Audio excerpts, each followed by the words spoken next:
हाय गाते को तेना वीडियो रे टकर बा ऑफिशियल पास्टा को जतो को सगुन तराम और तेना डेट तो नाइ किना 21/9/2025 रविवार और तेना बो ओडो कुतरा कना सगोड़ा फाइनल बॉल नेल जासना नेस हाड़ी रस्क साउते ने सरिंग हुआ और ओना साउते ना नेस ना को हिजु कना चेयर सगाल कते ना कोड़ाम को ना को दकल को हिलोवा चलो जतो बते के बोल सके को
नोर तो ना किने निंगा बापकना 9 मिसाइल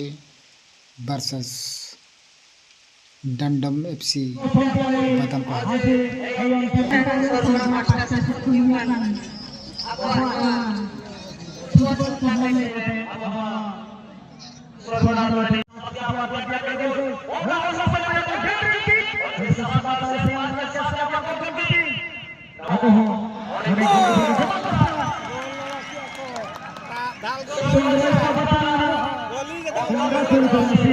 नो एनर तो ना किने निंगा पार्मेंट डंडम एफसी वर्सेस 9 मिसाइल एफसी भितरी रे तबे एने रेगे ना गोल को बॉल कते डंडम एफसी नेस 2025 रिंग चैंपियन टीम किन बनावा कना और 20 वीडियो को बांग जिलिंग कते ना नोडे गे बो